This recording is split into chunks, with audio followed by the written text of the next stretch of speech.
Alors nous sommes le mardi 25 septembre 2018, nous sommes à Toulon, j'ai quelqu'un au téléphone, j'ai lui demandé de se présenter, bonjour. Bonjour, je suis Marie-Blanche Cordoue et écrivain. Vous nous appelez de Céreste. On est ravis de vous retrouver.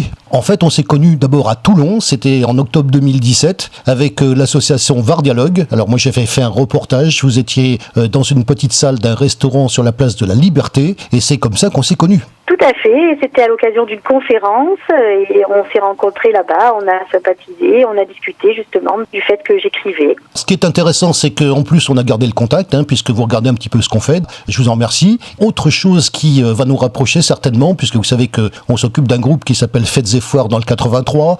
J'en profite d'ailleurs pour rappeler aux gens qui vont nous écouter que ça fait partie de nos thématiques, tout ce qui est salon littéraire, qu'on les annonce. Vous faites un salon de livres là-bas. Effectivement, je suis présidente d'une association que j'ai créée qui s'appelle Démo des livres et cette année nous organisons donc la 4e édition du Salon du Livre de Céreste prévue le 1er et 2 décembre. Quand l'affiche sera prête, vous n'oubliez pas de nous l'envoyer. Avec grand plaisir. Nous allons accueillir à peu près une 50aine d'auteurs comme l'année dernière et notre invité d'honneur cette année sera René Frény.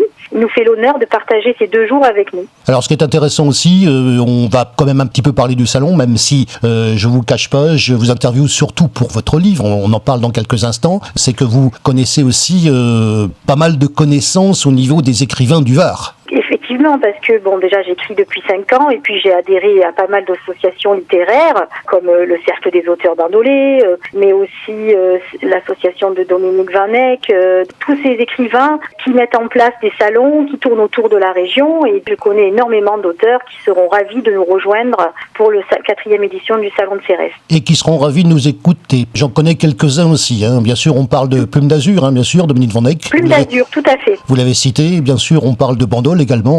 On va parler quand même de vous. On s'est connu qu'en octobre 2017. On a discuté et on a parlé également d'un livre. Parce que vous le savez, des interviews d'écrivains, j'en ai fait déjà quelques-uns. On avait commencé en 2013 ailleurs. Alors maintenant, on en fait un petit peu moins. C'est quand même quelque chose de particulier. On va s'occuper exclusivement de vous et d'un livre. Vous allez me dire le titre. Alors, c'est mon dernier livre, donc mon dernier roman qui vient de sortir, qui s'appelle Le Manteau du Ciel et qui est paru aux éditions Maya. Qui est sorti quand ? Il est sorti en mai 2018. À quoi ça ressemble ? Oui. Qu'est-ce qu'il y a sur la couverture ? Alors, sur ma couverture, il y a du sable dans lequel est enlisée une plante. Tout le mystère est de savoir de quelle plante il s'agit, on le découvre à l'intérieur du livre. La thématique, ça parle de quoi ? Le Manteau du Ciel, c'est un roman contemporain, c'est une histoire moderne qui évoque l'amour pour tous, qui a le mérite de se dérouler dans nos régions, qui se déroule entre la Ciotat et les Hautes-Alpes. L'histoire d'une jeune femme, Chloé, qui est une jeune veuve de 40 ans, qui a du mal à accepter la disparition de son mari, même 5 ans après. Son mari est décédé d'un accident de voiture et 2 ans avant sa mort, il était devenu alcoolique.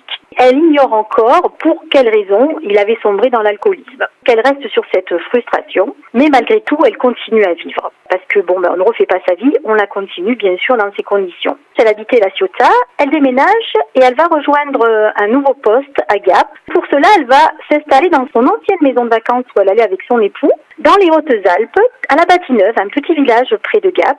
Et un jour, en rangeant un placard, elle découvre un journal intime, celui de son défunt mari. À l'intérieur, qu'est-ce qu'elle découvre ? Elle découvre les écrits d'un enfant de 12 ans qui est perturbé, qui s'apprête à révéler un secret et au moment où il va le révéler, il y a des pages manquantes. Alors l'histoire pourrait s'arrêter là, Chloé, notre personnage, pourrait être encore un peu frustrée de ne pas savoir vraiment ce qui hantait son mari, mais un soir, alors qu'elle rentre, elle découvre dans sa boîte aux lettres une enveloppe jaune dans laquelle il y a un pli manquant. Et elle va recevoir au compte-gouttes tous les plis manquants qui vont lui révéler le secret que cachait son mari. Grâce à la découverte de ce secret, elle va découvrir qui il était parce que des fois, on vit à côté de personnes dont on ignore vraiment qui elles sont.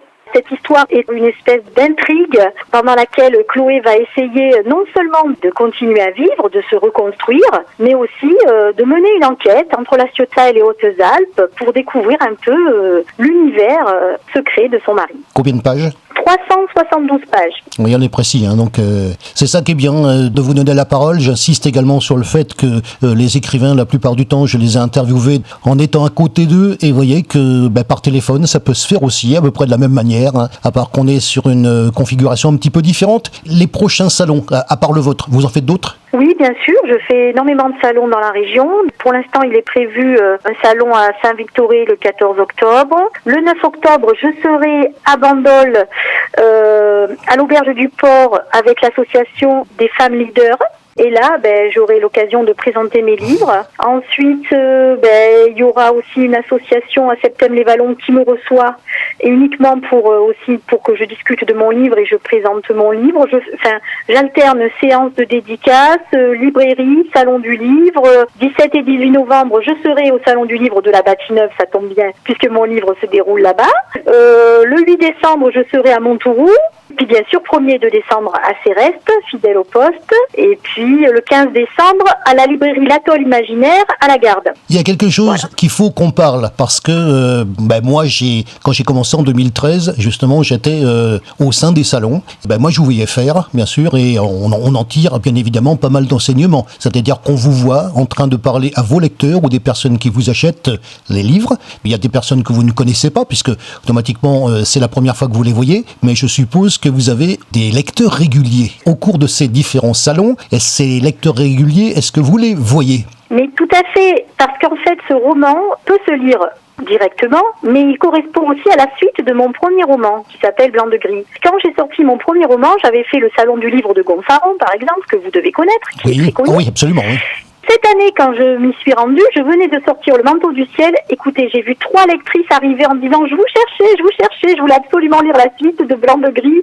Vous l'avez enfin sorti. » J'étais aux anges, voilà, d'entendre mes lecteurs me suivre comme ça et être fidèles. C'est un bonheur pour moi, déjà de discuter avec des gens, de leur vendre mes livres, et surtout, à chaque fois, je leur demande un retour. J'ai de la chance, j'ai des retours très constructifs, très agréables, surtout sur mon dernier roman. Vraiment, c'est un vrai bonheur pour moi d'avoir des lecteurs fidèles de plus en plus. Alors c'est exactement la question que j'allais vous poser. J'allais vous demander quels étaient les retours sur le livre actuel. Quand les lecteurs ont lu le livre dont on est en train de parler, le Manteau du ciel, qu'est-ce qu'on vous dit à ce sujet ? Alors on me dit que justement le nom de la plante dont je ne vous désigne pas, les gens en ont acheté.